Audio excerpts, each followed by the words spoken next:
महाभारत में कई रहस्य छुपे हुए हैं, उन्हीं में से हम आपके लिए लाए हैं मात्र 7 रहस्य। शर्तिया आप इन्हें पढ़कर चौंक जाएंगे।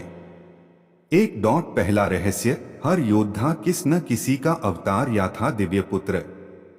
भगवान श्री कृष्ण विष्णु के अवतार थे तो बलराम शेषनाग के अंश थे। 8 वसुओं में से एक द्यु नामक वसु ने ही भीष्म के रूप में जन्म लिया था। देवगुरु बृहस्पति ने ही द्रोणाचार्य के रूप में जन्म लिया था। अश्वत्थामा रुद्र के अंशावतार थे। दुर्योधन कलियुग का तथा उसके 100 भाई पुलस्त्य वंश के राक्षस के अंश थे। सूर्यदेव के पुत्र कर्ण, इंद्र के पुत्र अर्जुन, पवन के पुत्र भीम, धर्मराज के पुत्र युधिष्ठिर और 2 अश्विनी कुमारों नासत्य और दस्त्र के पुत्र नकुल और सहदेव थे। रुद्र के एक गण ने कृपाचार्य के रूप में जन्म लिया। द्वापर युग के अंश से शकुनी, अरिष्टा के पुत्र हंस नामक गंधर्व ने धृतराष्ट्र तथा पांडु के रूप में जन्म लिया। सूर्य के अंश धर्म ही विदुर के नाम से प्रसिद्ध हुए। कुंती और माद्री के रूप में सिद्धि और धृतिका का जन्म हुआ था। मति का जन्म राजा सुबल की पुत्री गांधारी के रूप में हुआ था। राजा भीष्मक की पुत्री रुक्मणी के रूप में लक्ष्मी जी व द्रौपदी के रूप में इंद्राणी उत्पन्न हुई थीं। अभिमन्यु चंद्रमा के पुत्र वर्चा का अंश था। मरुदगण के अंश से सात्यकी, द्रुपद, कृतवर्मा व विराट का जन्म हुआ था। अग्नि के अंश से धृष्टद्युम्न व राक्षस के अंश से शिखंडी का जन्म हुआ था। विश्वदेवगण द्रौपदी के 5 पुत्र प्रतिविंध्य, सुतसोम, श्रुतकीर्ति, शतानीक और श्रुतसेव के रूप में पैदा हुए थे। दानवराज विप्रचित्ति जरासंध व हिरण्यकशिपु शिशुपाल का अंश था। कालनेमी दैत्य ने ही कंस का रूप धारण किया था। इंद्र की आज्ञानुसार अप्सराओं के अंश से 16,000 स्त्रियां उत्पन्न हुई थीं। दूसरा रहस्य, विचित्र शक्तियों से संपन्न योद्धा। सहदेव भविष्य में होने वाली हर घटना को पहले से ही जान लेते थे।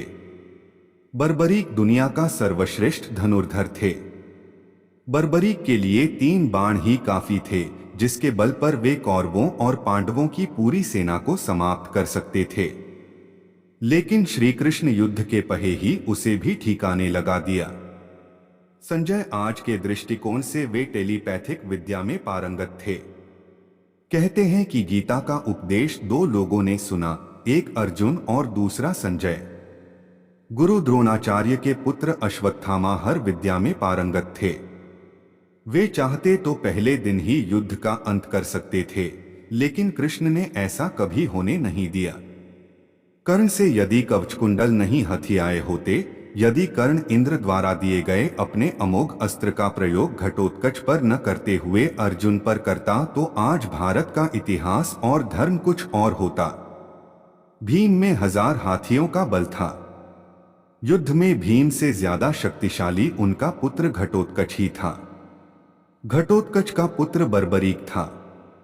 माना जाता है कि कदकाठी के हिसाब से भीम पुत्र घटोत्कच इतना विशालकाय था कि वह लात मारकर रथ को कई फुट पीछे फेंक देता था और सैनिकों तो वह अपने पैरों तले कुचल देता था।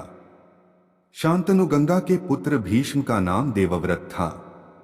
उनको इच्छामृत्यु का वरदान प्राप्त था। दुर्योधन का शरीर वज्र के समान कठोर था, जिसे किसी धनुष या अन्य किसी हथियार से छेदा नहीं जा सकता था।